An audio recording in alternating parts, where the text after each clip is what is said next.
Muito bem. Bom, nessa segunda aula sobre filtros, nós iremos trabalhar aqui inicialmente com esse exercício, tá? Os exercícios do capítulo 5.4 aqui, né? Da apostila. A gente vai desenvolver no PSIM um filtro do tipo passa baixa, RL, tá? Que seria esse circuito, onde eu injeto um sinal de tensão de entrada VE e obtenho um sinal de saída VS, tá? Uma determinada amplitude conforme frequência pré-definida aqui no corte, tá? Então nós temos uma frequência radianos por segundo, que é o ômega, e temos ali o equivalente em hertz, tá? Que dá para a gente definir. Então, para esse sistema, pede-se a função de transferência fatorada, curvas características e frequência para um ganho de tensão de menos 60 dB. Tá? Muito bem. Então, o primeiro ponto aqui que nós iremos desenvolver, primeira parte, é justamente montagem do circuito. Tá? Então, eu vou compartilhar com vocês aqui o PSIM para montar esse circuito. Vamos lá.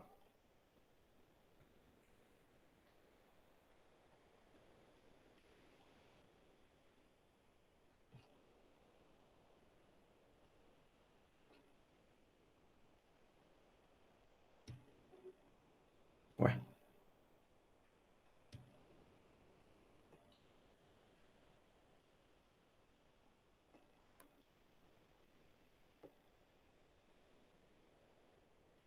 Muito bem.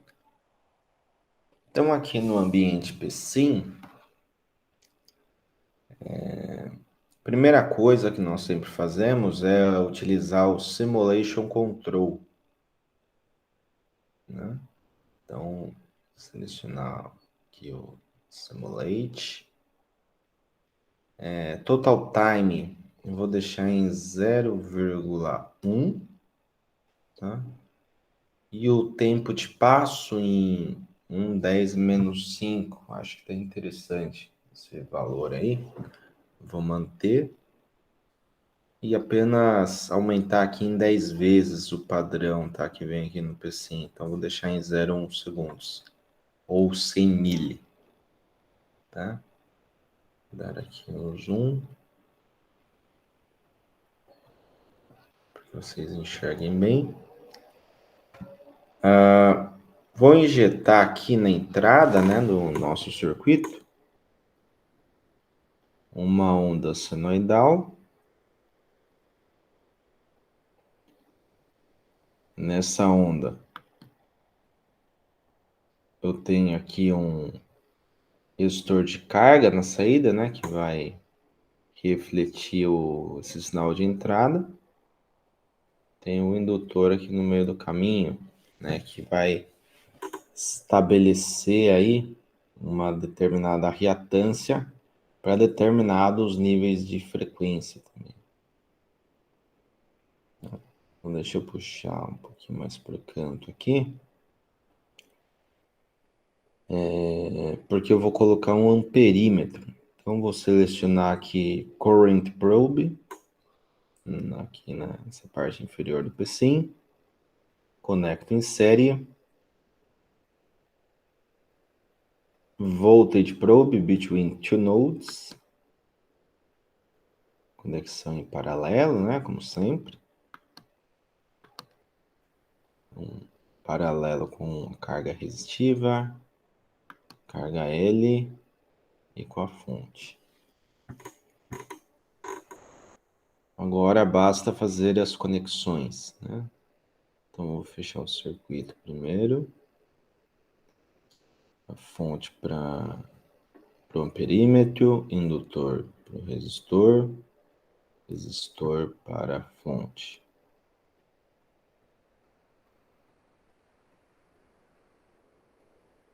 Então, aqui nós temos o probe de tensão no indutor, conectado, probe de tensão na carga resistiva, né, no nosso VS, também conectado, e agora o probe de tensão da fonte.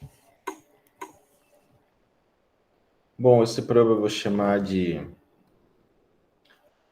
V-fonte. Então, esse carinha, esse no indutor é VL, vou deixar aqui para mostrar. VL. Esse aqui também. V-fonte. Na nossa carga aqui resistiva, VR display. Faltou quem? Faltou o probe de corrente. IT, corrente total. Display.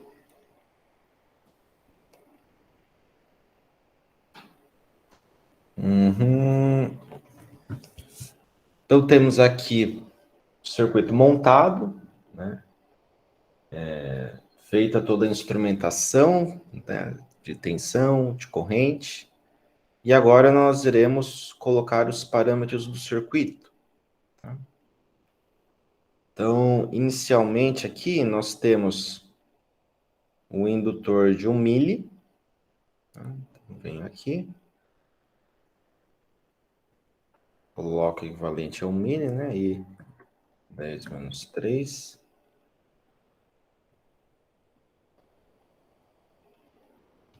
Resistor vale 10. O resistor aqui já está em 10, referência. Ok? Valor da fonte. O valor da fonte aqui não foi definido. Tá? Uma pergunta interessante aqui já de cara. Por que nessa análise aqui de filtros eu não preciso especificar um valor para a fonte? Alguém tem alguma sugestão?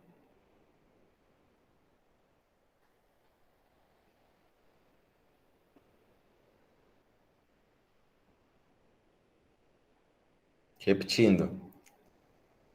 Análise de filtro passa baixa, tipo RL. Né? Pede para determinar aqui diversos parâmetros, só que eu tenho o valor da indutância e o valor da resistência. Eu não tenho o valor da fonte. Por que não foi dado esse valor de fonte? Essa é a pergunta.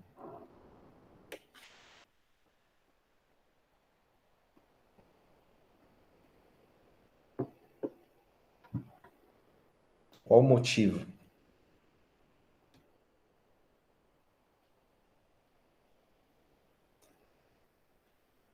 Nenhuma sugestão aí, turma?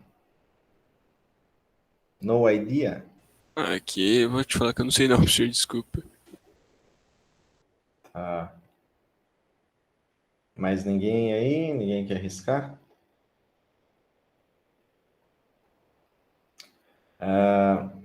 Bom, o que acontece? Nós temos aqui uma frequência de corte. Essa frequência de corte, ela é definida pela formulinha ali que nós vimos, né, do filtro RL. Então, aqui, se a gente subir um pouquinho, retomando aqui, né, a análise da aula anterior. Vou botar mais. Aqui. Frequência de corte em radianos por segundo, tá? Que é o ômega C. É R dividido por L. R dividido por L. Então, se eu vier aqui no circuito, o R vale 10. o L vale 1 milli. Então, eu venho aqui, meu ômega C, que eu vou chamar de W, para facilitar. Frequência de corte seria R sobre L, R10, L seria 1 milli. Portanto, nossa frequência de corte equivale a 10 rad por segundo.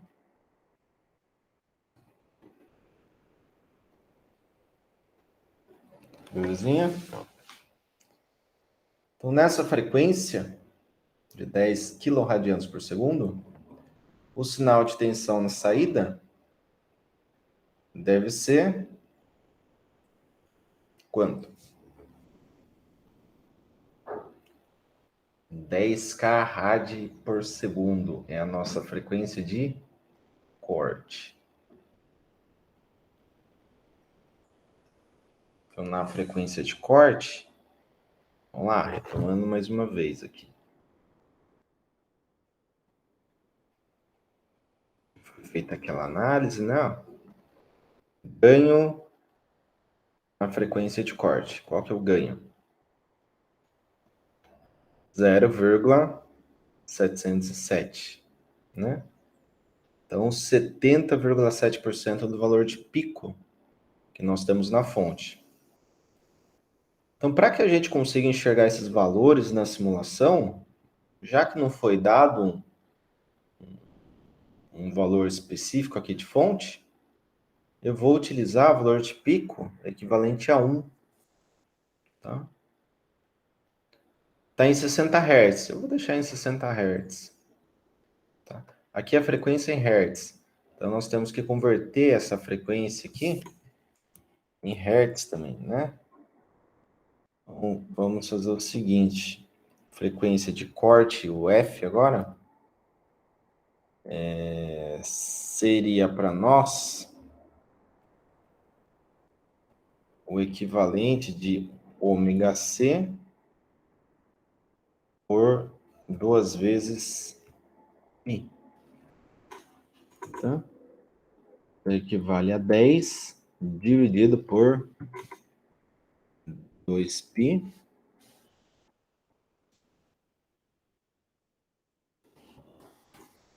Dez dividido por 2π. Vamos ver aqui.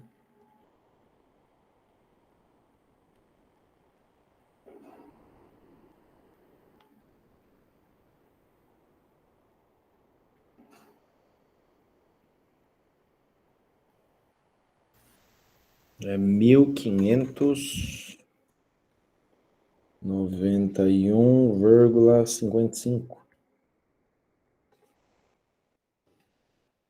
Então, essa frequência é dada em Hertz, é a que a gente trabalha no P5.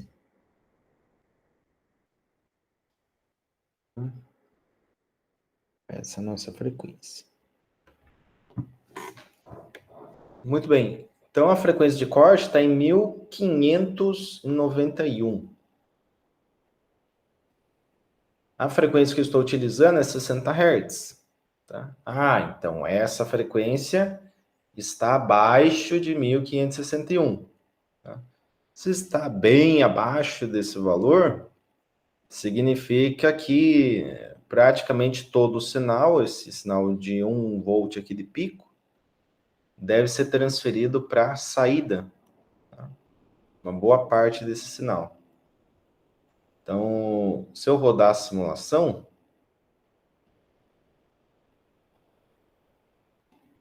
posso averiguar isso, né? Eu vou pegar aqui o valor da fonte.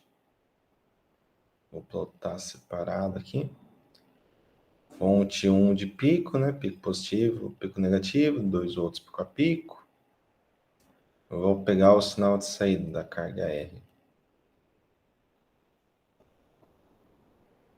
Se der um zoom aqui, 1 volt de pico, 2 volts pico a pico, né? Dá pra gente pegar aqui o RMS, por exemplo, dos dois sinais, dá 7,07, né? 10 a menos 1. Então, esse 10 a menos 1 é 0,707, tá? Só que é o RMS. Então, eu não vou olhar o RMS para não confundir nesse momento aqui, a gente. Vou pegar apenas o valor de pico, tá? Então, no pico aqui, tenho 9,95. O pico aqui é 1. Então, enquanto eu tenho 1 como sinal de pico lá na entrada, eu tenho na saída um valor equivalente a 9,98. Então, é o que eu comentei ontem, né? Esse 9,98 10 a menos 1, que é 0,998, equivale a 99,85% do sinal de entrada. Tá? 99,85% do sinal de entrada é praticamente todo sinal. Não é isso? Então, eu vou fazer o seguinte aqui, ó. Eu vou remover aqui, nesse momento, o sinal no caso da carga R. Vou plotar aqui junto do sinal da fonte, para que a gente possa interpretar isso, ó. O sinal azul, ele fica sobre o sinal vermelho. Certo? Então, nós temos essa sobreposição dos sinais.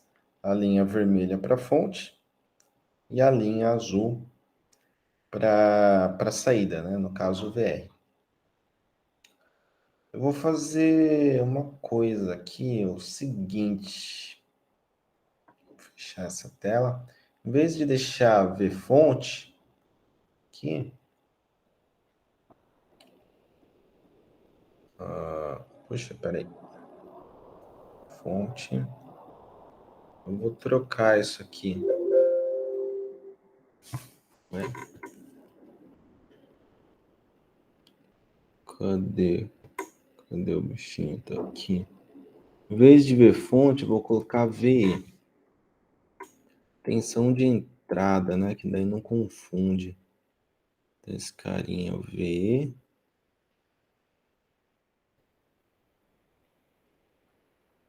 Deixa eu arrastar para próximo aqui.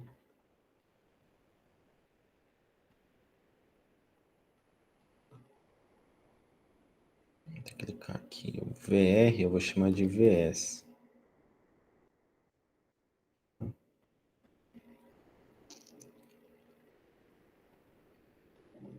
Então, tenho tensão da entrada e tensão de saída. Eu posso averiguar outros parâmetros, né? Então, se eu vier na área do gráfico aqui e quiser verificar, por exemplo, a tensão no indutor, né, em relação à fonte, vamos colocar assim. Dá para perceber aqui que a tensão é mínima, né? Tende a zero. Por quê? Porque eu tenho um sinal na carga de saída, na carga VR aqui, que é equivalente a praticamente o valor da fonte. Tá? Então, como eu estou sobrepondo praticamente o sinal de saída VR sobre o sinal de entrada V-fonte, eu tenho esse sinalzinho minúsculo aqui no indutor. Tá? Porque não está bem sobreposta a forma de onda. Se eu pegar aqui e der um zoom, né, aproximar bem, ó, tem uma distância aqui, né, da linha vermelha para a linha verde. Essa distância, ela é contemplada justamente por essa pequena amplitude do indutor. Então, se eu pegar aqui o valor de pico, tá? Deu 0,0375, né? Então, 3,75, 10 a menos 2. É um valor bem minúsculo, né? Se a gente comparar com o valor que nós temos de pico, que é 1, né? Unitário. Então, nós temos, basicamente, o valor da entrada em vermelho e o valor da saída em verde. Né? Amplitudes aqui, ó, se eu pegar, são bem próximas, né? Enquanto eu tenho É um valor unitário aqui, praticamente, na entrada, né? Na saída também eu tenho um valor bem próximo aí. Tranquilo? Beleza aqui, essa primeira análise. Ok, vou seguindo.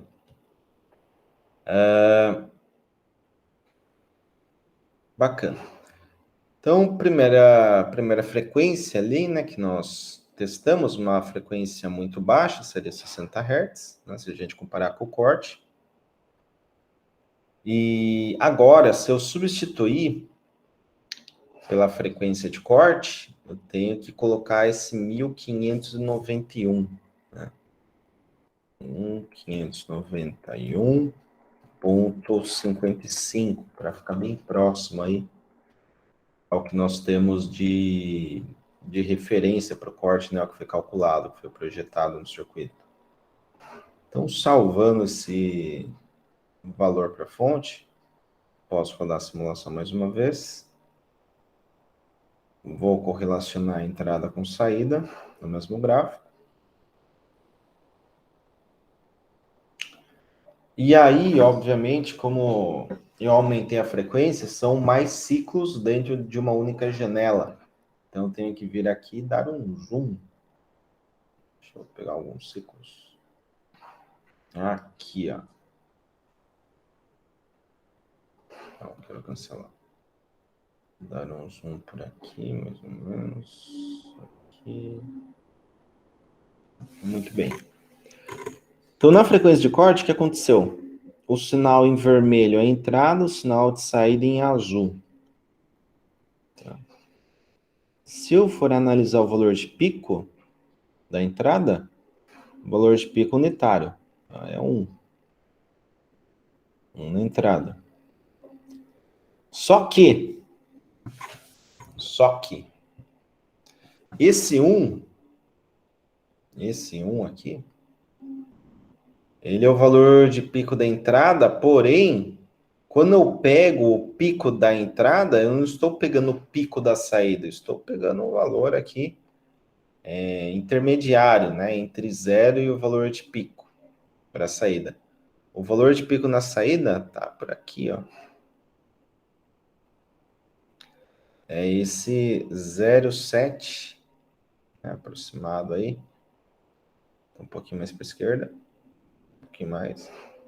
Aqui não.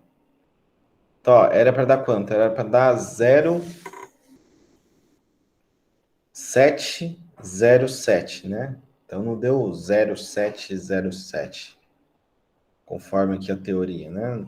Não deu exatamente isso, mas deu 0,7066, que arredondando é 0,707. Tá?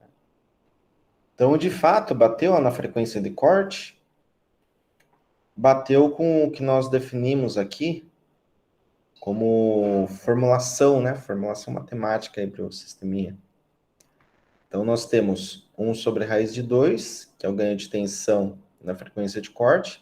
Se eu medir, portanto, o sinal de saída para uma entrada unitária, tem que dar esse 0,707. E bateu, né? Bateu aí nesse valor. Outro ponto aqui que daria para a gente observar, né? Seria aqui, ó, essa diferença. O ponto zero aqui, para o vermelho, é diferente do ponto zero que eu tenho para o sinal em azul. Tá? Essa diferença no ângulo ocorre por quê?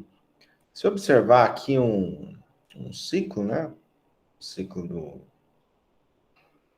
Meio ciclo do sinal de tensão da entrada, eu tenho que esse carinha, essa diferença aqui, equivale basicamente a metade da metade, tá? Desse meio ciclo. Então, metade de meio ciclo seria o quê? Seria 180, tá?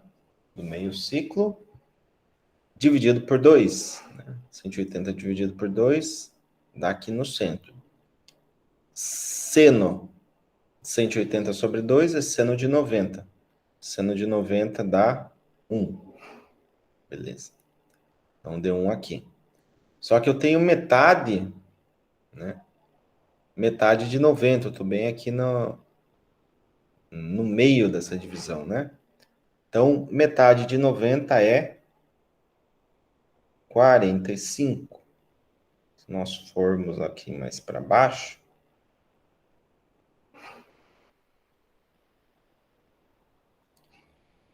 aqui tem o gráfico, né? Para entrar dá 1. Minha saída na frequência de corte, espelhando aqui no gráfico de saída, 0,707. Então, a gente já bateu esse valor. E o ângulo na frequência de corte é de menos 45 graus. Tá? Então, quando eu observo esse sinal,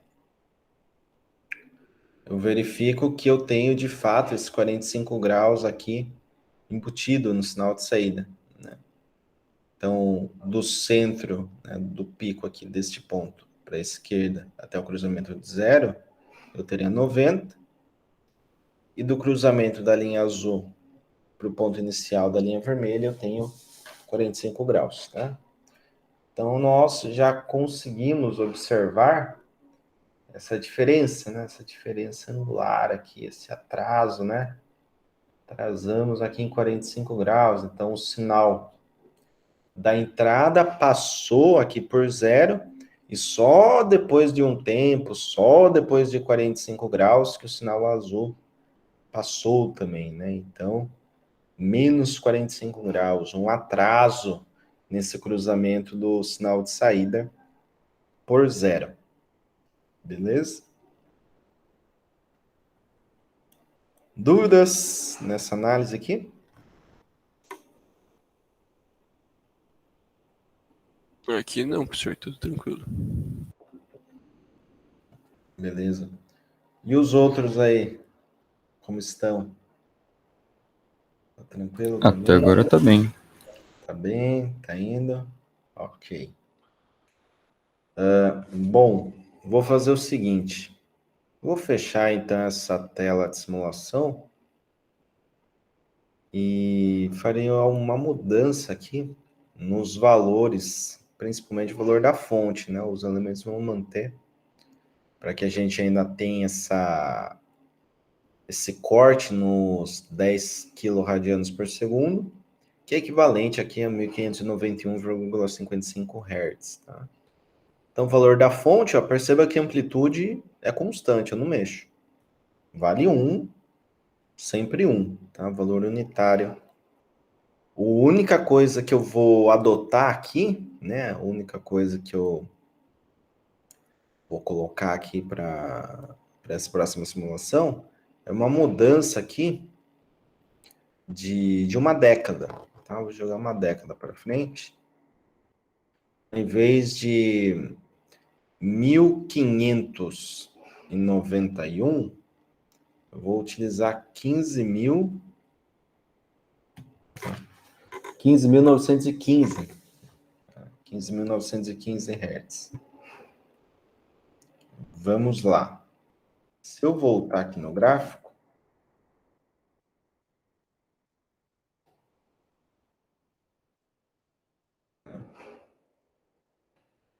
eu tenho uma análise do ômega C que é menos 3 dB de atenuação. Né? Então, o que é menos 3 dB de atenuação? É aquele 0,707 que nós observamos na saída. Tá? Agora, se aumentar em 10 vezes a frequência de corte, eu tenho uma atenuação de menos 20 dB. Por quê? Né? Tem uma explicação aqui abaixo. Porque nesse tipo de filtro, dizemos que há uma atenuação de 20 dB por década de aumento, tá? Aumento da frequência. Então, eu vou aumentar uma década aqui, tá? Aumentar aqui ômega C para 10 ômega C, aumentando uma década, eu tenho aqui um decaimento de 20 dB. Se depois eu aumentar em 10 vezes, uma década a mais, né, em relação ao ponto anterior, né, antes era 10 ômega C, 10 vezes 10 passa a ser 100 ômega C, né? Então aumentei 10 vezes em relação à frequência anterior, tive uma queda de 20 dB adicional. Então, um aumento de 10, decaiu 20 dB. Quando eu aumento mais 10 vezes aqui, decai mais 20 dB. Se eu aumentasse para 1000, iria para quanto? Iria para 60, né? Então, a gente consegue definir bem o valor da saída, tá? Se ganho aqui de tensão, em relação a um aumento aqui de 10 em 10 vezes na frequência, né? É o que a escala logarítmica, né, em dB nos possibilita observar, né? A gente tem um decaimento aí de 20 dB por década. Legal, então fiz a mudança aqui na frequência, aumentei em 10 vezes a frequência, para observar esse decaimento. Então, simulando. Aqui apareceu uma mensagem, type standard has been changed to 6.28, 10 elevado a menos 6 seconds. Ok. Como que é 10 elevado a menos 6 em inglês? Quem sabe? Eu não lembro. Nossa, professor, não tenho nem ideia, pra falar a verdade. É difícil, né? Mais é o plus. É isso que eu lembro. Então, olha, eu aumentei para 15 mil ciclos, né? Então, eu tenho 15.900 ciclos dentro de um segundo. Então, dentro de 0,1 segundo, eu tenho equivalente a 1.590, né? Então, aqui tem 1.590 ciclos. Vamos contar? Não dá, né? Ficou muito comprimido. Então, vou dar um zoom aqui. Mais um zoom. Já até distorceu a forma de onda, né? Ficou uma frequência muito elevada aí para o time step que eu coloquei. Por isso que o PCI reclamou, né? Ele falou, o time step que você deixou ali, de 510 a menos 3, não está sendo suficiente aqui para plotar um gráfico de qualidade, né? Ele fez um ajuste ali e ficou meio quadradona aqui, né? Triangular para quadrado, ficou esquisita essa senoide. Então, para contornar isso, vamos mudar aqui nesse step. Vou colocar aqui, vou deixar em 1 mesmo. 10 a menos 7. Vamos ver se melhor. Daí fica mais lento também, né? São mais ciclos por segundo para fazer.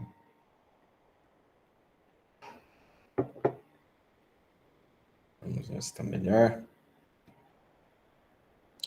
Entrada. Saída.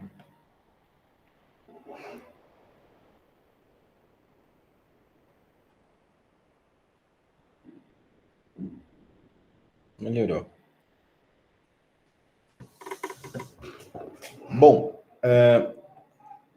então aqui o que acontece?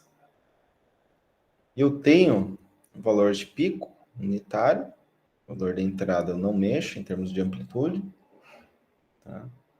Vale 1. Nesse momento aqui, eu estou no valor de pico, né? O valor de pico de uma senoide é 90 graus, certo? 90 graus. Se observar aqui a senoide de saída, ela é praticamente inexistente, é muito pequenininha, né, perto do valor da entrada. E o que acontece? Ela passa por 0 ou por por zero, né? 10 a menos 4. Aqui é um valor bem próximo a zero. O que acontece? Ela cruza o zero próximo a 90 graus. Tá? Então, o que acontece aqui? Deixa eu ver se próximo gráfico.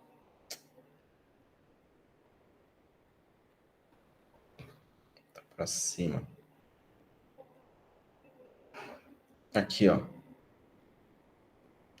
Para frequências muito maiores que a frequência de corte, então aqui eu estou trabalhando com 10 vezes essa frequência ômega C, tá? Então, estaria lá na frente. Eu acabo tendo o ângulo que se aproxima de menos 90 graus, tá certo? Esse ângulo de menos 90 graus, ele vem da resposta em frequência que nós fizemos de forma teórica, né, na aula passada, fazendo aquela análise de números complexos, a razão, né, J ômega L, 1 dividido por J ômega C, né, somava a parcela resistiva ali no denominador, né, na função de transferência, e chegamos que a fase, né, para a transferência do sinal de entrada em relação à saída é de menos 90 graus, quando se tem uma frequência muito superior a essa frequência de corte aqui, tá? Então, se observar aqui no gráfico, de fato, né, o corte aqui acontece no meio, né, na metade aqui do semicírculo positivo do sinal de entrada. E metade, um semicírculo a 180, metade equivale a 90 graus. Então, bate perfeitamente aqui no gráfico. Um outro ponto que é interessante de se observar aqui é o valor de pico em azul, né? O valor de pico em azul está em 0,099. Tá?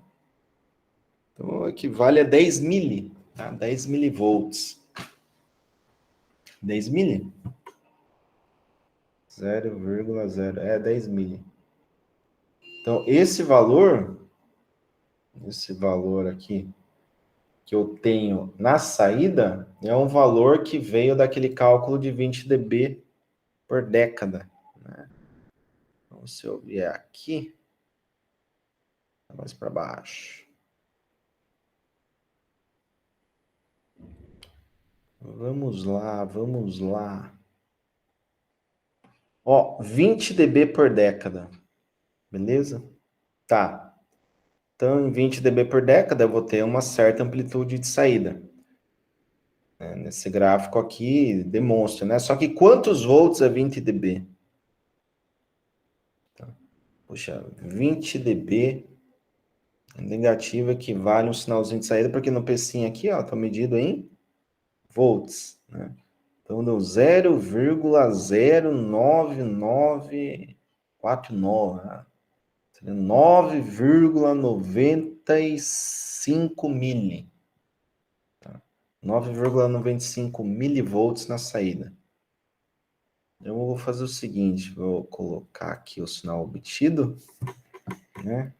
Nosso VS deu 9,95 milivolts. Esse é o sinal de saída. Prático, né? Vou colocar assim, mudar. VS underline prático. Belezinha. Ok. Agora, se eu for estabelecer o sinal teórico, eu tenho que fazer aquela relação do log, né? Então, ganho de tensão é igual a quanto? 20 dB, certo? Observei, cadê? Observei aqui no gráfico, que para 10 vezes ômega C, eu tenho 20 dB. É 20 negativo, aliás. Então, vamos voltar aqui. Menos 20. Então, ganho de tensão menos 20. Como eu faço agora? eu pego a fórmula, né? Ganho de tensão igual, pela fórmula, 20 vezes log o quê? Do valor Vs, certo? Por V. Essa é a formulinha. Tá? Só que o ganho de tensão pelo gráfico vale menos 20. Tá? Então, esse menos 20 eu vou jogar aqui no lugar do ganho de tensão. Então, fazendo essa substituição, vai ficar menos 20 igual 20 log de Vs V vezes.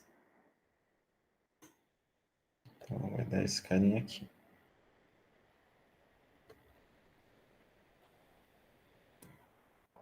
Dá para simplificar, né? Então, corta, corta, que vai ficar menos 1. Aqui vai ficar log.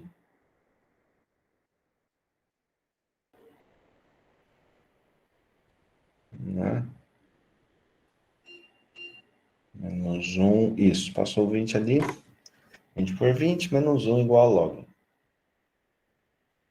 Então, o que acontece? Eu tenho que fazer o antilog, né, para encontrar esse valor aqui, Vs dividido por Vi, a operação inversa. Então, o que acontece? O 10, que é a minha base, né, que é log de Vs barra Ve na base 10. Isso daqui é igual a menos 1. Então, como eu tenho base 10, eu passo para o outro lado, né, como sendo base e esse carinha expoente. Então, vai ficar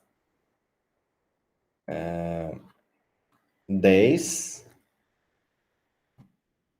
elevado menos 1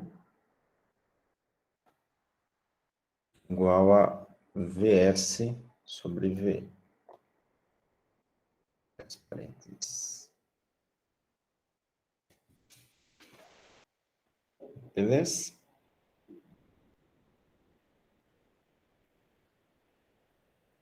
É isso? C, Ctrl V. Então, quando eu faço essa continha, 10 elevado a menos 1 equivale a 0,1, né? 0,1 volt, né? Colchetes aqui para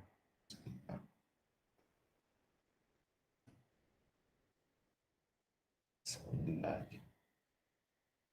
Beleza? Então, convertendo aquele menos 20 dB em volt, eu tenho 0,1. Beleza? Se eu vier aqui no gráfico, eu não tenho exatamente 0,1. Eu tenho 0,0995. Mas tá bem próximo, né? Então, de fato, aí esses parâmetros colocados em dB, né, esse decrescimento aqui de 20 dB em uma década, a gente pode perceber aqui no PSIM através da medição da amplitude. E também verificamos a questão angular aqui, né? Podemos observar que houve uma mudança de ângulo também. No primeiro caso, né, que basicamente numa frequência muito próxima aqui de zero, que era os 60 Hz, o sinal de saída era praticamente sinal de entrada. E se eu espelhar aqui no ângulo, né, uma frequência próxima a zero, 60 Hz, eu tenho um ângulo de defasagem que é nulo, né? E de fato, era aquele sinalzinho verde que estava sobrepondo o vermelho de entrada, dava uma diferença praticamente nula, onde nós medimos inclusive o sinal do indutor. Então, para sinais de baixa frequência, nesse tipo de filtro, nós temos basicamente a transmissão de todo o sinal para frente. Agora, se eu colocar sinal de frequência de corte, eu tenho a transmissão de 70,7% da amplitude de entrada. Ainda é uma transmissão alta, né? Lembrando que nós estudamos na aula passada também o modelo do filtro. Cadê? Modelo ideal, né? O modelo ideal está aqui. No modelo ideal, na frequência de corte, o que acontece? Sai de 1 e vem para 0. No ideal. Tá? Então, no modelo ideal, se eu fosse medir ali 1 milionésimo de segundo depois da frequência de corte, eu teria uma amplitude que já é nula. Tá? Já é zero na saída. Mas sabemos que a realidade é muito diferente, né? Quando jogamos aí uma análise mais criteriosa, né? Melhor desenvolvida, nós percebemos que não é zero, né? É 70,7% do valor da amplitude da entrada, ainda é bastante, né? Então, para que esse tipo de filtro, né, a gente chama de filtro de primeira ordem, para que esse filtro de primeira ordem funcione bem, nós temos que trabalhar com uma frequência bem distante, né? Lá na frente. Então, coisa de 10 vezes, né? 10 vezes frequência de corte, ainda deu 10%. Né? Frequência lá para frente ainda dá algo próximo de 10% do valor da amplitude de entrada. Tá? Então, se eu jogar coisa de 100, né, 1000 vezes a frequência de corte, daí é um valor que vai tendendo cada vez mais a zero. Tá? Mas é aquela história da assíntota, né? Ela vai tangenciando o zero para frequências infinitas. Né? Tende a zero, né? Mas vai ser zero só lá no infinito, numa frequência extremamente alta. Porque daí o nosso indutor, né? Daí dá para a gente voltar aqui no esquemático do circuito.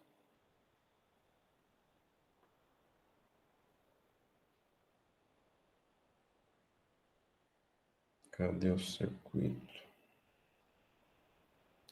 Aqui. Nosso indutor, o que acontece? Ele equivale a um circuito aberto em alta frequência, né? Então, se esse ponto está desconectado desse, como se eu não tivesse esse elemento, o que acontece? Negativo está direto da entrada para a saída, mas o positivo vem para aqui. É como se eu tivesse um buraco no lugar do indutor. Se eu tenho um buraco, não estou transmitindo tensão, né? Então, para altíssimas frequências, a reatância indutiva passa a ser infinita também, porque é diretamente proporcional. Tá? Sendo diretamente proporcional, frequência infinita, reatância indutiva também infinita. Beleza?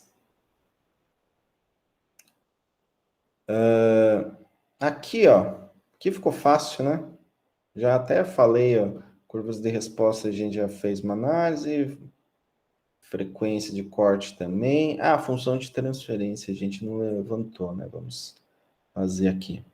Mas tá fácil aqui, ó, antes da função de transferência. Frequência para um ganho de tensão de menos 60 dB. Tá? Se a gente vier no gráfico de dB, ó, menos 20, 10 ômega C. Menos 40, 100 ômega C. Menos 60,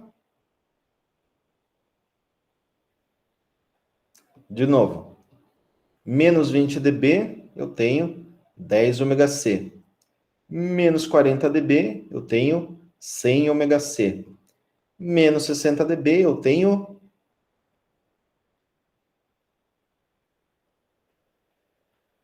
1000, né? Só multiplicar por 10. São décadas. Então, 10 vezes 10, 100. 100 vezes 10, 1000. Então, eu vou calcular a frequência para 60 dB, né? Ctrl C, colocar aqui embaixo. Ah, começar outra.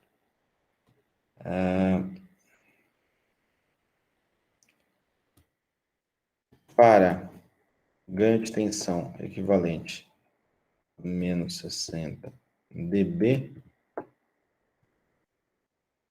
tem-se um valor de 1000 vezes ômega C. Tá?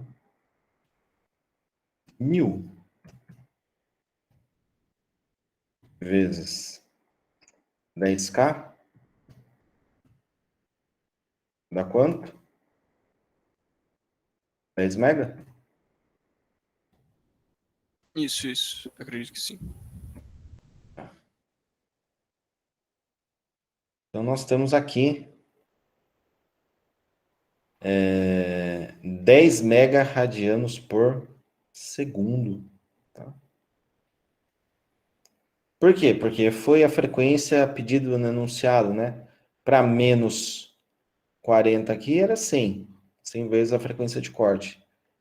Para menos 60, tem que aumentar 10 vezes.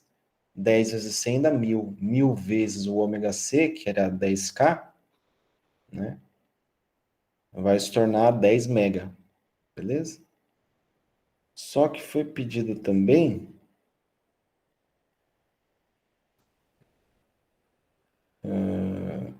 a frequência. Bom, na verdade foi dito frequência no geral, né? Como nós calculamos em radianos por segundo em cima em hertz, vamos deixar as duas também, tá? Para 60 dB. Então, fica bem tranquilo, né? Só espelhar dado. Então, ao invés de ter ômega C, nós teremos FC. Tá? FC. O F nosso era 1500, né? 1591,55. Então, quando eu multiplico, né, por 1000, dá 1,5. Opa, coloquei duas vírgulas. Não. 1,519 mega. Tá? Hertz, né? Então, aqui vai ficar MHz.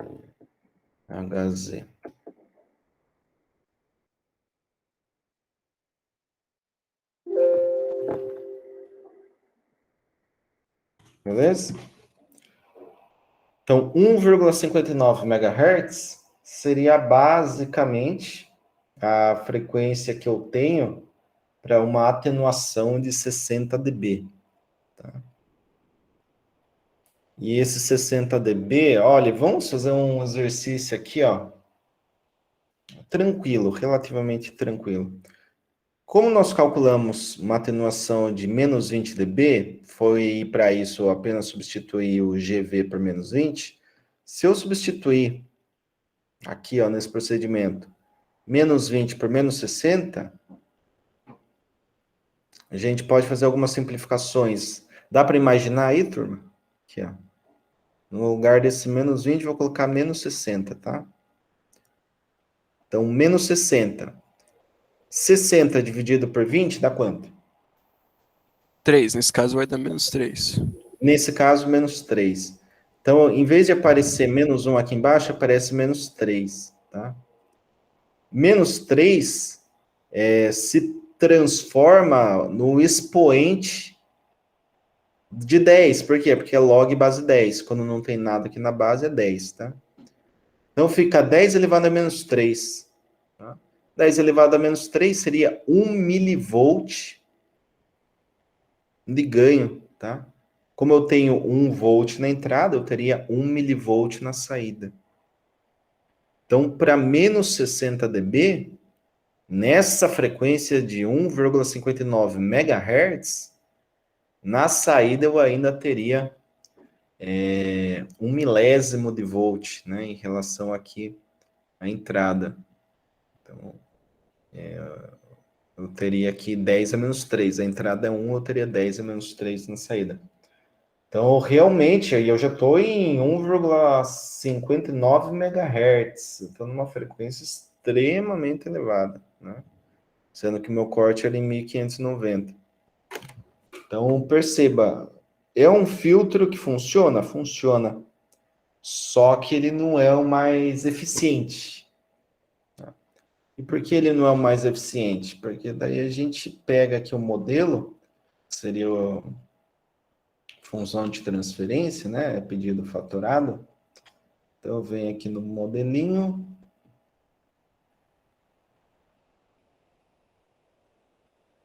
Nossa, tá mais para cima, que é o RC já. Cadê o nosso modelo? RL.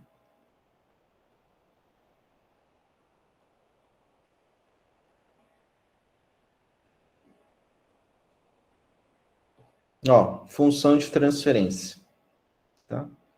Função de transferência é essa. Então, 1 dividido por 1 mais J ômega L sobre R, tá? O ômega vai ser uma função, tá? Então, é como se fosse aquele f de x, né? Por exemplo, f de x é igual a 2x mais 4. Tá? O x permanece, não é isso? Porque é uma função.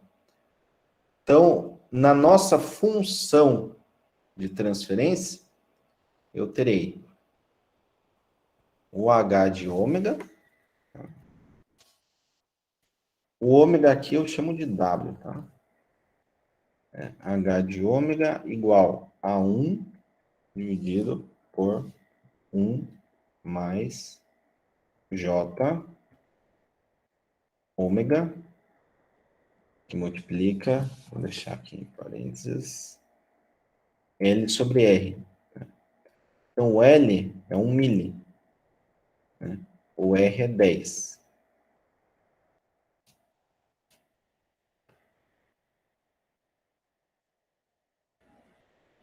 Beleza?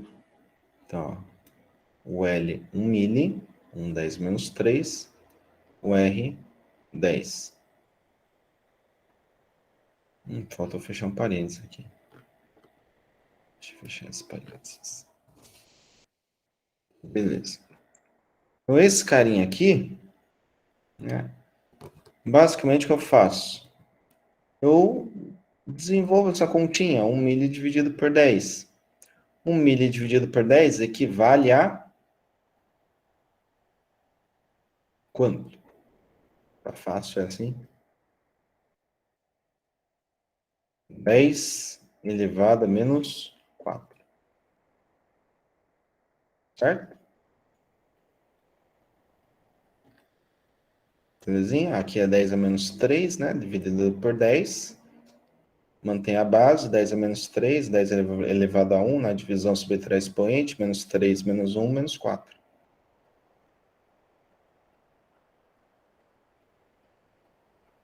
Belezinha? Então, essa é a nossa função de transferência em função do ômega. E aí eu vou mudando o ômega, né?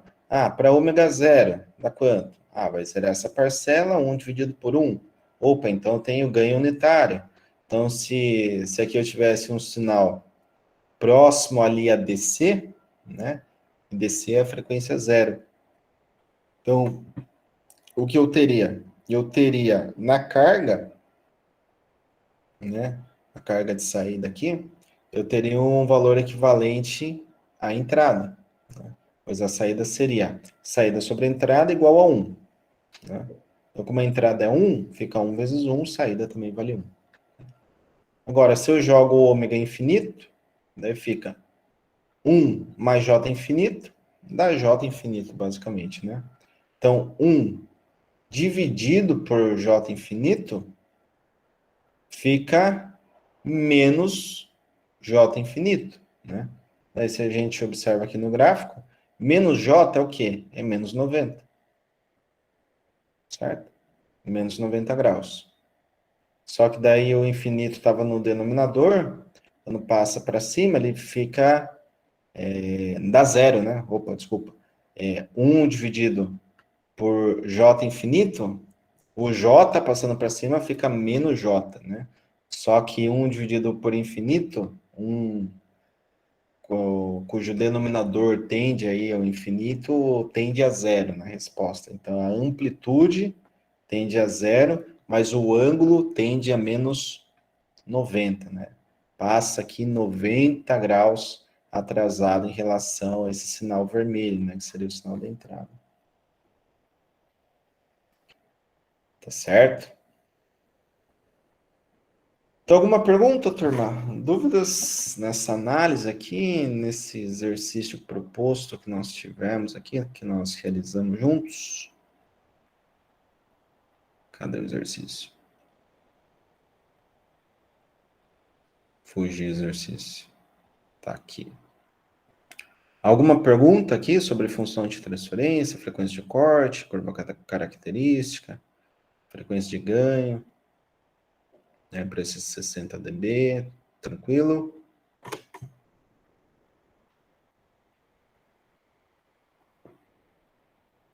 Aqui tranquilo, professor. Aqui também. Tá certo. Bom, eu vou fazer um teste aqui com vocês. Que isso, professor? Que isso? É um teste no sentido, olha só, no sentido de viabilizar essa aplicação de filtros. Né? Porque eu vi que a senoidezinha de saída é bem pequenininha para altas frequências. Né? Só que se eu tiver uma alta frequência indesejada, eu tenho um sinal qualquer, pode ser um sinal de som, um sinal elétrico, um sinal X. Se esse sinal tiver com distúrbio, se eu tenho que propagar uma senoide, eu estou propagando um conjunto de harmônicos, eu tenho uma recepção que vai ser com chiado, que vai ter um monte de ruído. Só que eu quero retirar esse ruído. Tá? Então, no PSIM, dá para a gente fazer bolar uma estratégia para simular esse tipo de ruído, né?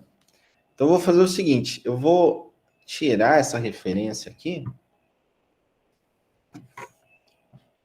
retirei a referência que seria o negativo do circuito, e vou conectar mais uma fonte senoidal aqui, ó, deixa eu ver. Pegar esse carinha aqui.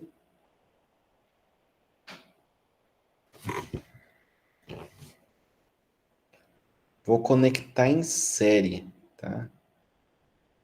Então, sai aqui o referência, vem aqui para a próxima fonte, e essa fonte, sim, fecha o circuito. Então, aqui, ó, tem uma amplitude de 1 volt de pico, tá? O sinal está na frequência 1500, eu vou reduzir, eu vou deixar em 100 Hz. É um sinal de 1 volt de pico que eu quero transmitir. Eu quero transmitir esse sinalzinho por uma linha. Então, olha só, eu vou fazer o seguinte. O meu VE, tá?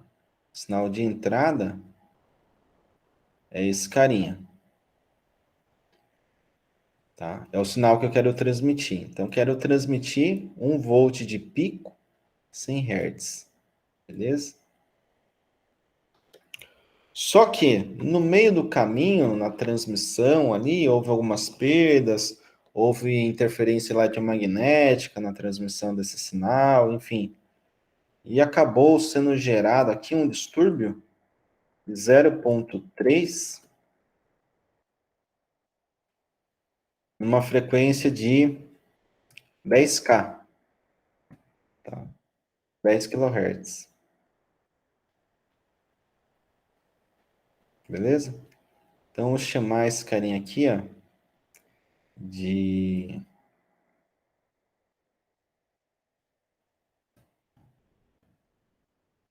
noise. com E, né? Noise. Então, aqui seria um ruído que eu tenho. Então, eu vou medir o sinal total, o sinal com o ruído. Para isso, eu pego um outro medidor, um voltage probe between two nodes. Conecto aqui. Entrada. Aqui. Lá no ponto de transmissão do sinal. E a referência já com esse noise. Tá? Eu vou chamar de sinal resultante. Deixa eu ver.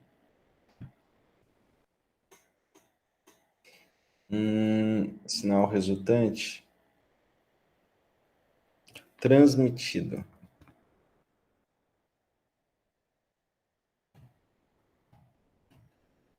Transmitido. Então, foi transmitido. Eu queria transmitir, ó.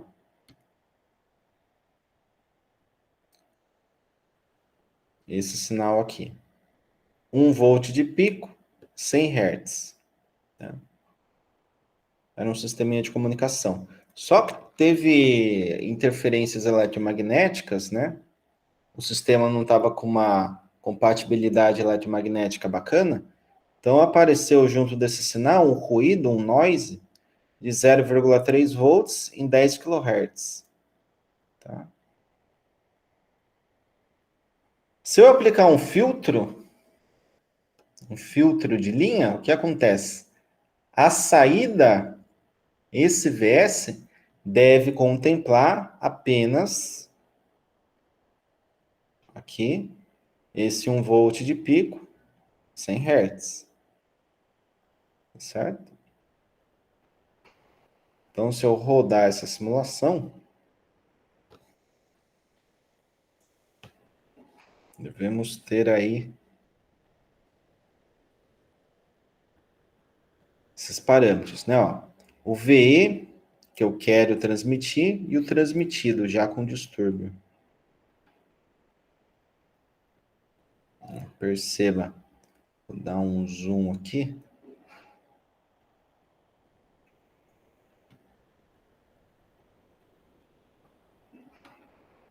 Ó, perceba que em torno da senoide principal, eu tenho uma senoidezinha modulante. Ela fica modulando, ó. Vou tentar pegar um ciclo aqui, mais ou menos. Ó. Perceberam? Então, eu tenho um ruído em torno do sinal em azul que eu queria transmitir. Eu queria só esse sinalzinho em azul. Eu não queria esse ruído em vermelho. Só que houve uma interferência por um agente externo, tá, nesse sinal, e eu estou, portanto, transmitindo agora um sinal cheio de ruído. Só que eu gostaria de retirar boa parte desse ruído na recepção. Então, quando eu implemento o filtro, a tendência é que esse ruído seja minimizado. Tá? Então, eu não sei se está dando para vocês observarem aí, mas esse sinal em vermelho aqui, ele é muito mais ruidoso do que esse segundo sinal. Se eu pegar aqui, por exemplo, uma THD, deixa eu fazer aqui para 100 Hz.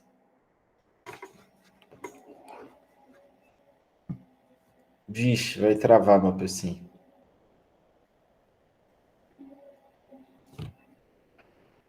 THD é para verificar a taxa de distorção que eu tenho nos sinais, tá? Ô, professor, mas no caso aí, vai sempre passar um pouco de ruído, né? Vai passar um pouco de ruído. Dá para a gente melhorar isso, entendeu? Mas um pouquinho de ruído a gente vai ter ainda no sistema. Vai ser difícil livrar o sistema, esse sinal de azul, né? Limpar ele por completo. É possível? É possível. Mas a gente tem um trabalho adicional aí, né, para fazer isso. Isso daí estaria interligado também com aquela. Quando você passou uma vez aquela parte de. Com a qualidade de energia, toda essa parte, né? Tem a ver bastante com qualidade de energia. Lá na qualidade de energia a gente até define esses distúrbios, sag, swell, harmônico, flutuação, efeito flicker, né, cintilação luminosa. Falei bastante sobre esses fenômenos. Isso daqui seria a interferência eletromagnética. Se você pegar aquela apresentação, né, aquele slide que eu fiz, vocês vão ver que tem um sinal que é cheio de pequenas senoides, né, dentro de uma grande senoide. E esse é um problema de compatibilidade eletromagnética. E dá para a gente verificar quando nós fazemos esse estudo da THD, tá? Taxa de distorção harmônica, né? Deve ser Tax Harmonic Distortion, alguma coisa assim em inglês. Então, quando a gente vem aqui e verifica o sinal transmitido, ele tem uma taxa de distorção de 0,3. Tá? Então, eu tenho 30% de distorção. Então, o sinal da minha linha está com uma distorção de 30% com relação àquele sinal que eu queria transmitir. Então, ele está muito ruidoso. 30% de distorção é bastante coisa. Agora, o sinal da entrada, obviamente, esse 10 a menos 5 é aproximação de cálculo, tá? É distorção nula. Foi apenas um erro aqui na quinta casa após a vírgula aqui do PC. E o VS, o que acontece? O VS tem uma distorção? Ainda tem, né? Dá para ver que não tá igual ao azul. Se tivesse igual ao azul, esse carinha aqui seria 0. Tá?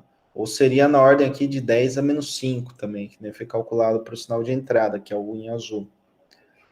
Mas esse 0,047 é coisa de 5% ainda, entendeu? Então, o que acontece? Esse sinal transmitido com ruído, ele tem 30% de distorção em relação ao sinal de entrada. Mas quando eu aplico o filtro, essa distorção cai para 5%. Entendeu? Então, teve uma queda aí de 6 vezes, né? Saiu de 30 e caiu para 5. Então, é Professor, uma queda bem razoável. Pode falar. quando a gente vai para a prática assim, residencial, nos bairros, tudo, sempre que tem, por exemplo, se você tiver algum comércio ou indústria perto, assim, não indústria muito grande, mas indústria, assim, algo pequeno, mas que tem bastante carga reativa, ela vai devolver ruídos para a rede, certo? Então, carga reativa não necessariamente vai gerar ruído. Ela pode gerar muito fluxo de reativo. Esse fluxo de reativo pode sobrecarregar a linha, mas daí a indústria é penalizada, porque ela vai ser penalizada no fator de potência. Mas ruído não devolve, não. Então, o ruído vai envolver mais a eletrônica de potência, inversores que a empresa tem, e tem, né? Inversor de potência, conversores, cicloconversores, choppers, né? Não é chopp, é choppers, conversores, moduladores, né? A gente vai ter aí muita eletrônica de potência embarcada, né, nesse tipo de instalação. Tem até um slide, uma apresentação que eu falava ali sobre o desenvolvimento da eletrônica na indústria. Era coisa de 25%, né, até ali meados dos anos 60, 70, e hoje em dia já é em torno de 65%. Né? Então houve um aumento brutal na eletrônica de potência aplicada a máquinas e processos produtivos, setor industrial. A própria Petrobras estava com problema aí de falta de controle, né, na eletrônica de potência dos seus geradores lá nas plataformas, e a Unesp tinha pego um projeto nesse sentido para Eu até ia fazer parte no primeiro momento, mas acabou, por questões profissionais, não dando certo. Mas o que acontece? Esse sisteminha de eletrônica, por ficar chaveando várias vezes a senoide, ou sinal a ser processado de tensão corrente dentro de um curto espaço de tempo, gera-se essas distorções, esses pulsos eletromagnéticos, né? E esses pulsos, eles acabam interferindo.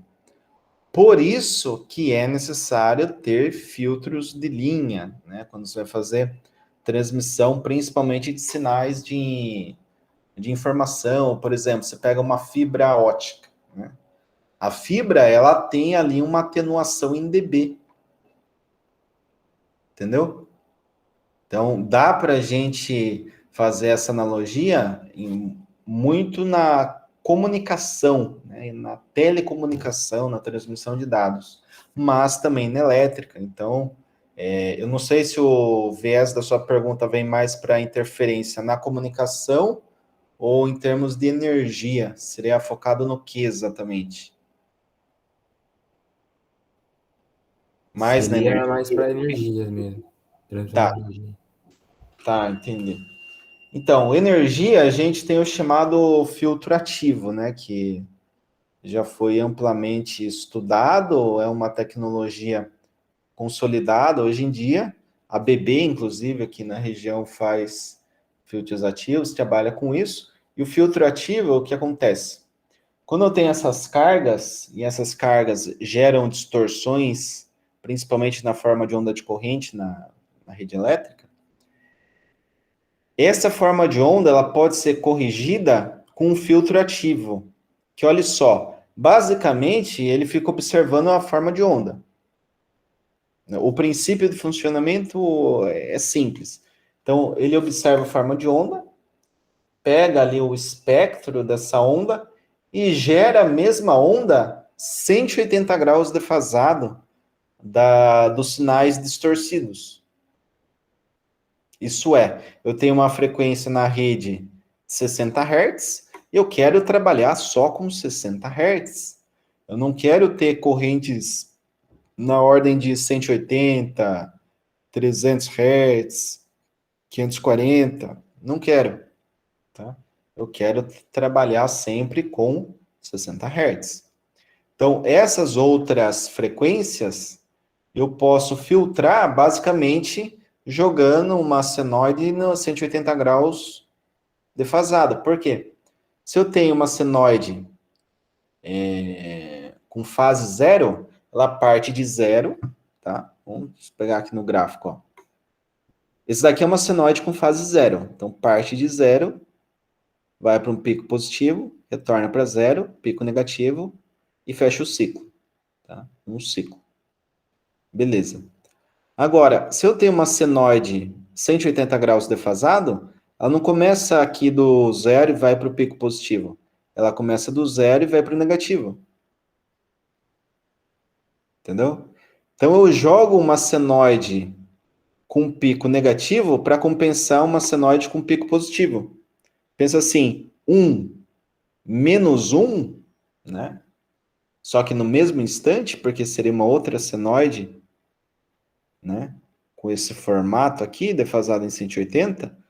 Então, quando eu pegar aqui 1, eu teria menos 1. Então, eu vou compensando. Se aqui fosse meio, eu teria vindo aqui para baixo desenvolvendo menos meio, né, no desenvolvimento do antissenoide de compensação. Então, quando eu passo para valores positivos, eu vou lá para mais 1, eu tenho menos 1. Só que essa senoide de compensação, ela é uma senoide só para o distúrbio. Então, é como se eu projetasse, através desse filtro, de forma automática, obviamente, uma senoide com 180 graus defasado dessa. Entendeu? Então, enquanto essa está indo para um pico positivo, eu jogo um pico negativo aqui embaixo. Agora ela está vindo para um pico negativo, eu estou subindo para o pico positivo. Então, eu sempre estou cancelando esse sinalzinho de distorção. E daí eu tenho uma simplificação muito melhor. Daí, de fato, em vez de ter 5% aqui na saída, poderia ter 10 a menos 4, ou até esse 10 a menos 5 aqui, que é basicamente zero, né? Entendeu? Então, para a rede, tem filtragem ativa nesse sentido. São conversores de potência que conseguem, fazendo análise do espectro de corrente, injetar uma outra corrente com harmônicos tombados, invertidos em 180 graus, porque daí eu cancelo todos esses harmônicos e fico só ali com a frequência fundamental, que seria 60 Hz para a rede elétrica. Agora, para a comunicação muda, né? Tem ali uma portadora, tem um sinal modulante, daí eu tenho que ver a frequência, né? Que eu tenho nessa portadora no sinal modulante e a frequência do distúrbio. Daí eu projeto um filtro, que não precisa ser esse filtro aqui de primeira ordem, pode ser segunda, terceira ordem, pode ser um filtro digital que é programado, então dá para fazer de diversas formas isso, para que eu tenha um sinal de qualidade na recepção, entendeu? Então tem uma diferença quando a gente fala de filtro para sistema de energia e de filtro para comunicação. Ah, tá. Entendi, professor. Entendeu? Beleza.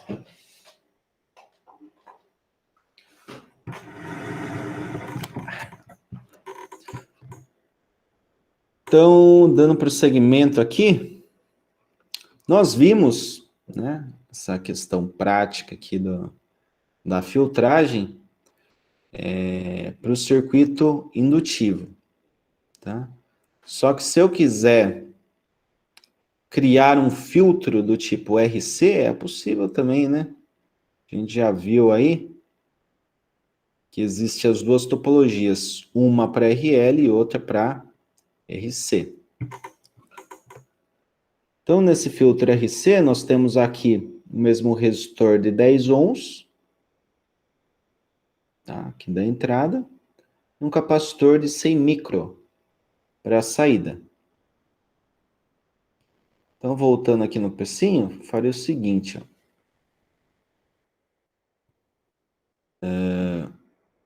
Vou excluir essa fonte, tá?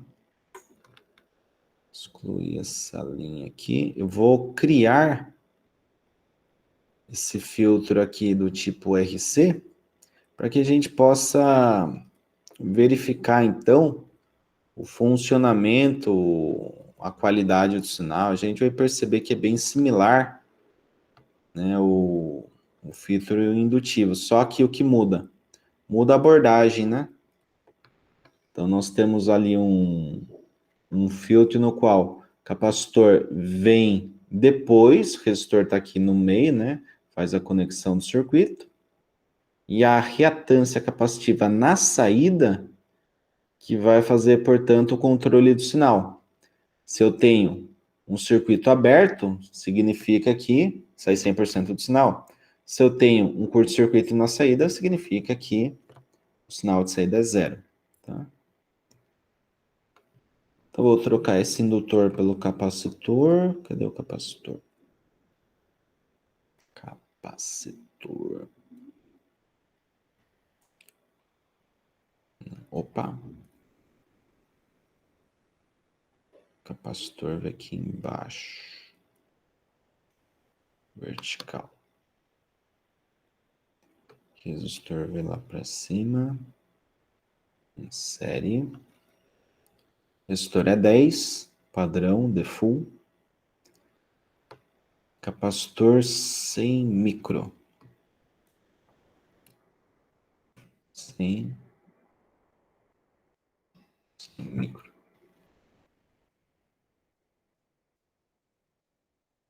Tá. Então, aqui o que acontece? O sinal de entrada é um sinal de 100 Hz. Quando eu pego aqui o sisteminha RC, eu tenho uma outra formulinha para frequência de corte, né? Se a gente observar aqui,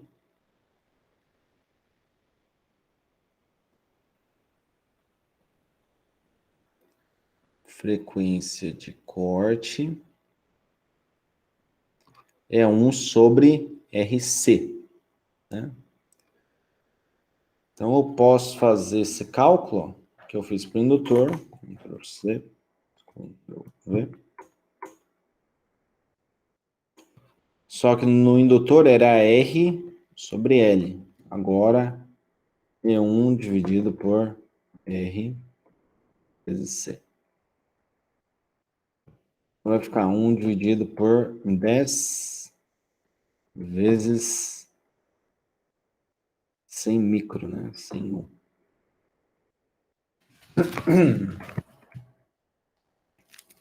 Então, fazendo a continha,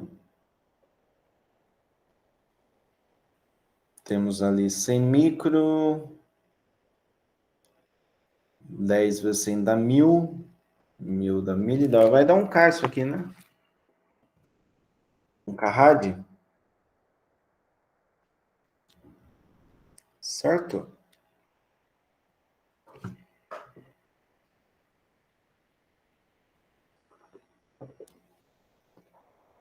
Um quiloradianos por segundo. Então, deixei aqui o sinal de frequência em 100 Hz, amplitude 1, resistência vale 10. Eu vou trocar aqui esse nome, né? O nome do nosso medidor.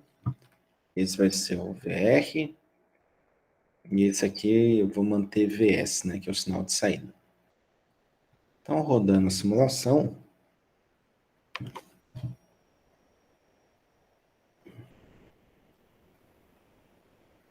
Entrada, saída.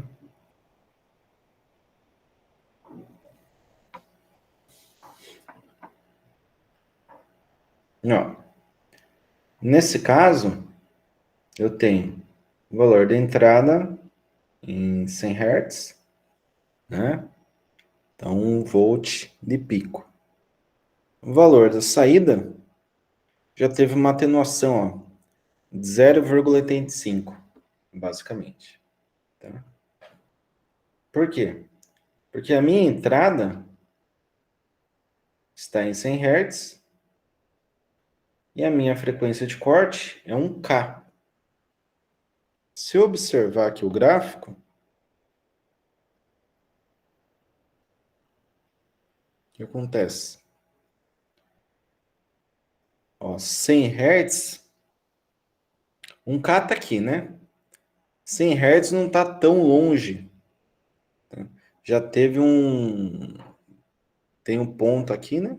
Ponto de entrada, mas já começa a ter um corte. Embora esse gráfico aqui não esteja privilegiando muito nesse tipo de visão, o 100 Hz, ele já teria um corte aqui, tá? O gráfico logarítmico dá para ver melhor isso. Mas aqui eu já não teria um, de fato. Se eu espelhasse isso daqui na saída, eu teria algo acima do 0,707, né? Que foi o que a gente obteve. 0,845. Mas já teria uma atenuação, ok?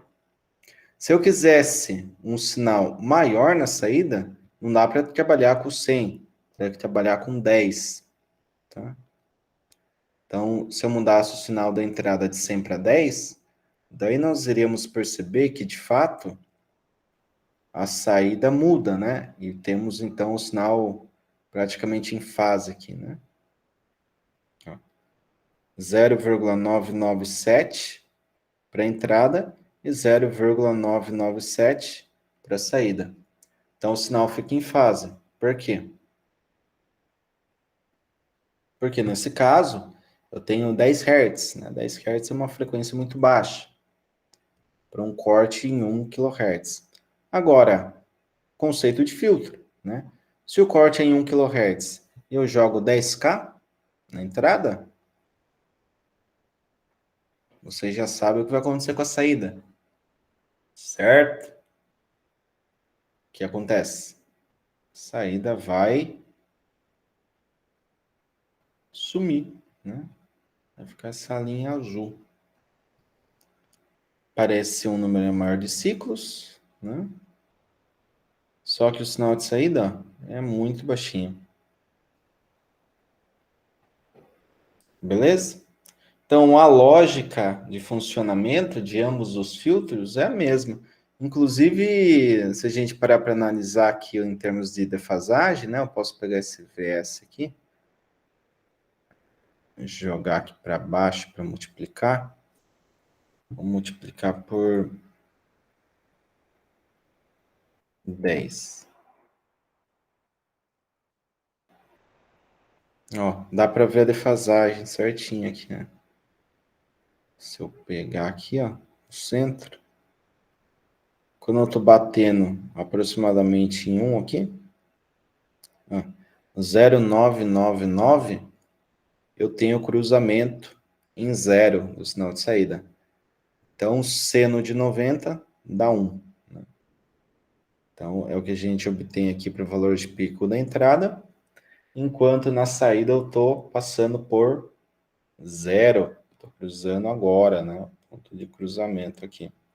Nesse ponto de cruzamento, nós temos justamente a diferença de 90 graus. Né? 90 graus atrasado, que é aquele gráfico de fase, né? Esse daqui é o gráfico de ganho, magnitude. Esse aqui é o gráfico de fase. Então, em termos de filtragem, né? O que é melhor? Fazer aqui com capacitor ou com indutor? Olha, em termos práticos, se utiliza muito mais capacitor, tá? Que é mais tranquilo, né? Você pega um indutor, por exemplo, calculei um capacitor, deu 100 micro. Você vai e compra um capacitor de 100 micro, tá tudo certo. Você calculou o indutor, deu 15 mili. 15 milihenries. Puxa, 15 mili. Tem indutor de 15 mili? De cabeça agora eu não sei. Comercialmente talvez até tenha. Mas se não tiver, você tem que criar uma bobininha. Pega, enrola um fiozinho. Tá. Deu 15 mili? Não deu. Né? Verifica o núcleo. Muda o núcleo.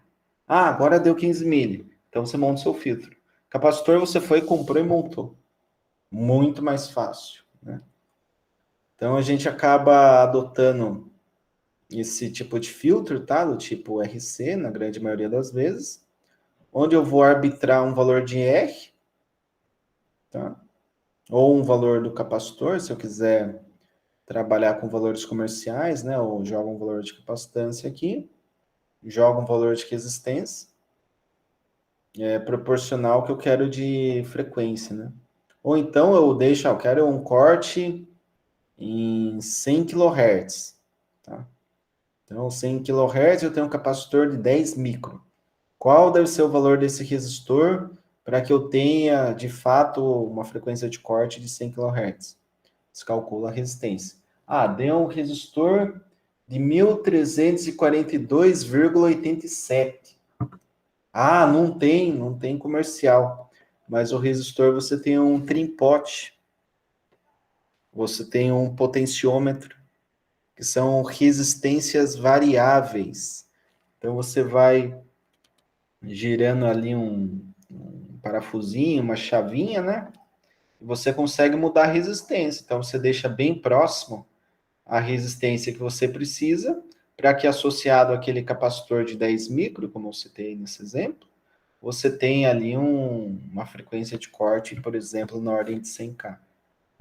Então, projetar esse filtro de primeira ordem é bem tranquilo, é algo que se usa bastante, tá? Esse tipo de análise aqui em dB, falou em filtro, falou em amplificador, é isso que a gente acaba abordando, é isso que a gente acaba adotando de fato, tá?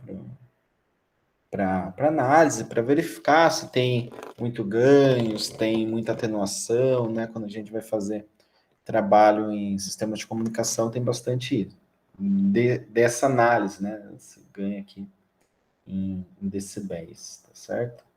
Então, diagrama de magnitude, diagrama de fase também é importante para saber a fase do sinal de saída em relação ao sinal de entrada, e obviamente a intensidade, né? A intensidade que acaba sendo aí o ponto chave que a gente de fato foca, né? Que nem no exemplo anterior, eu coloquei um caso real.